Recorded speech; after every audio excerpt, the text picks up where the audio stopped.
Y esa es una gran realidad. Cuando venimos a los pies de Cristo y nos entregamos a Él, en ese momento nosotros nos volvemos enemigos del mundo, enemigos del diablo, enemigos de las tinieblas, porque acabamos de salir de eso, acabamos de dejar lo malo, acabamos de dejar la vida pecaminosa. Y ciertamente eso va a traer aflicción. Y acabas de dejar tal vez a tus amigos que no quieren seguir a Cristo, tal vez a familiares que no les gusta la idea de que ahora eres un seguidor de Cristo. Y lo que la palabra del Señor nos enseña es que por el simple hecho de decidir seguir a Cristo, de volvernos hijos de Dios y comenzar a caminar en la palabra del Señor, eso va a traer aflicción a tu vida. Esa aflicción no es provocada por nada, no es porque te portaste mal, no es porque hiciste nada malo, sino simplemente estás padeciendo como cristiano. Y ese es el padecimiento que la palabra del Señor dice: no se sorprendan del fuego de prueba que os ha sobrevenido, como si alguna cosa extraña os aconteciese. Esa es la prueba que no nos debe de sorprender. Esa es la prueba que es muy natural. Es sobre esa prueba el Señor te va a dar la victoria. Esas son las pruebas y las batallas espirituales que vienen a la vida de todo creyente. Porque el enemigo te va a atacar. Porque al mundo no le parece que tú lo hayas abandonado y ahora estés siguiendo la palabra del Señor. Va a haber aflicción. Es cuando Cristo dijo: en el mundo tendréis aflicción, pero confiad, yo he vencido. Amén, hermano. Estamos siguiendo al vencedor. Estamos siguiendo al Rey de Reyes y Señor de Señores. Esas pruebas no te deben sorprender. Esas pruebas no son ningún problema. No son ningún problema. Y el Señor es cuando dice tu palabra: fiel es el Señor, que no nos dejará ser probados o tentados más de lo que podemos soportar, sino que nos dará, juntamente con la prueba, con la tentación, nos va a dar la salida. ¿Cuántos alaban al Señor? Siempre hay una salida. Entonces es algo que va a venir a tu vida. Es algo que va a llegar tiempos de aflicción, tiempos de prueba. Pero Dios te va a dar la victoria, porque dice aquí: gozaos por cuanto sois participantes de los padecimientos de Cristo, para que también en la revelación de su gloria os gocéis con gran alegría. Amén. Hay que gozarnos, hay que alegrarnos cuando padecemos por Cristo. Amén, hermano. Cuando padeces porque tú tienes tus principios y eres fiel a tus principios, y mucha gente te va a criticar, mucha gente te va a mirar mal porque tú eres fiel cristiano, porque tú eres un seguidor de Cristo, o muchas veces vas a padecer porque predicas el evangelio, llevas el mensaje de salvación, y mucha gente a veces te rechaza. Muchas veces cuando a la gente le dices: eso no es correcto, eso no le agrada a Dios, eso no es lo que la palabra dice, hay gente que se disgusta, hay gente que no le gusta, no le agrada. Y muchas veces vamos a padecer como cristianos. Muchas veces vamos a ser perseguidos por ser cristianos. Muchas veces, mis amados hermanos, vamos a ser afligidos por causa de la palabra, por causa de Cristo. Es cuando la Biblia dice: cuando esos padecimientos vengan a tu vida, tú glorifica a Dios, tú confía en Dios. Dios te va a sostener. Dios está contigo. No estás en pecado, no estás haciendo nada malo. Son aflicciones por ser creyente. Pero hay otro padecimiento, hay otro sufrimiento que la palabra de Dios. Número 2, cuando sufrimos por ser metidos. Amén.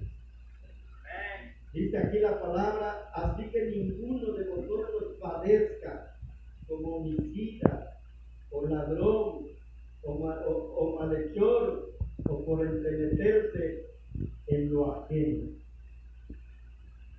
Amén, hermano.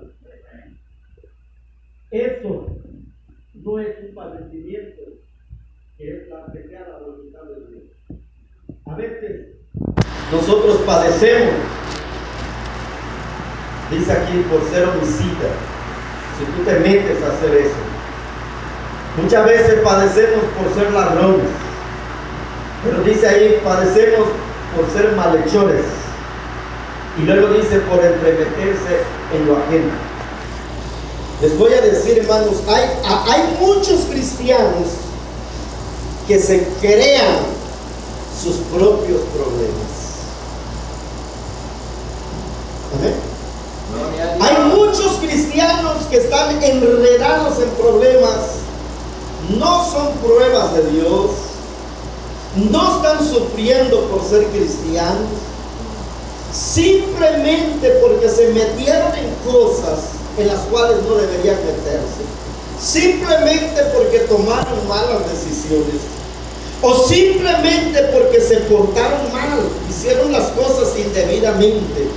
Y cuando eso pasa, nosotros mismos nos estamos creando nuestros propios problemas, nuestros propios conflictos. Entonces hay una parte que la palabra del Señor dice: ninguno de vosotros padezca.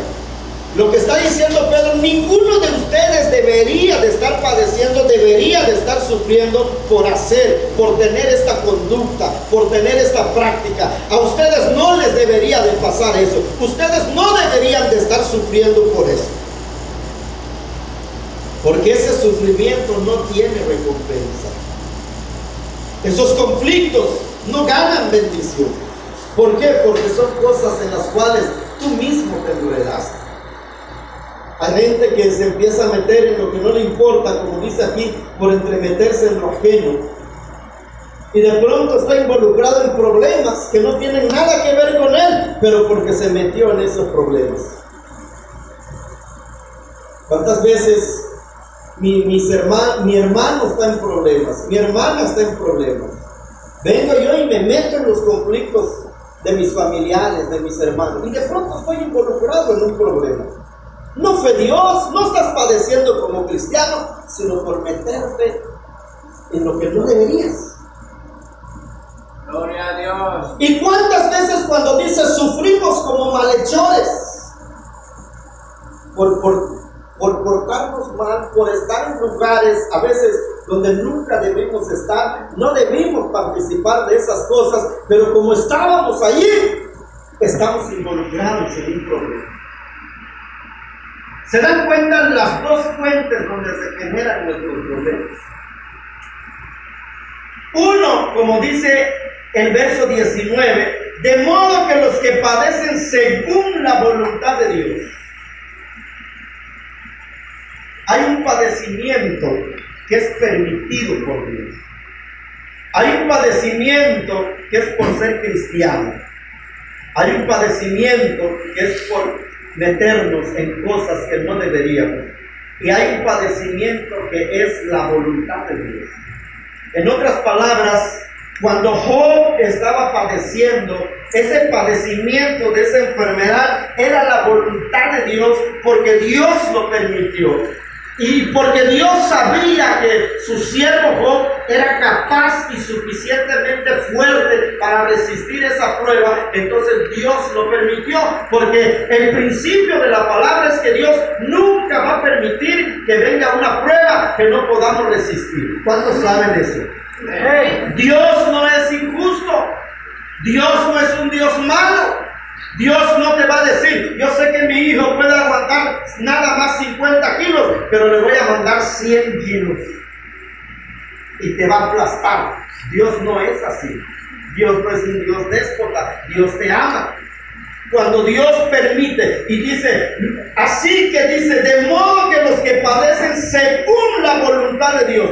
Cuando es la voluntad de Dios que tú estés padeciendo, cuando Dios ha permitido algo especial sobre tu vida, que tú atravieses una prueba, lo que la palabra del Señor dice: encomienden sus almas al fiel Creador y hagan el bien, porque Dios te metió en ese asunto, Dios te va a dar la salida de ese asunto, Dios te va a sostener, porque Dios sabe que tú puedes y es su voluntad, tiene un propósito, tiene una razón por la cual te permite esa prueba. A lo mejor te está forjando, a lo mejor te está puliendo, a lo mejor de eso va a provocar crecimiento en ti, es conforme a su voluntad. Cuando la prueba, el sufrimiento, el dolor es conforme a la voluntad, está todo controlado.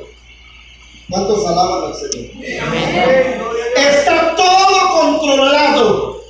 ¿Cuánto puede resistir? ¿Cuánto va a tardar? ¿Hasta qué nivel Dios lo permite? Cuando Dios le dijo a Satanás: te permito que lo hagas, pero respétame su vida. Ese es tu límite. Le puedes quitar cosas, puedes herirlo a él, pero su vida me lo vas a respetar. Y cuando Dios dijo aquí, ya terminó. Es algo permitido por la voluntad de Dios. Muchas veces no lo logramos entender, pero cuando estás padeciendo algo así, encomienda tu alma al Creador. Pon tu vida en las manos de Dios y dedícate a hacer el bien. Lo que quiere decir, no te amargues, no te desquites, dedícate a hacer el bien. Dios tiene un punto donde va a decir basta y te va a coronar. ¿Cuántos alaban al Señor? Pero eso es diferente.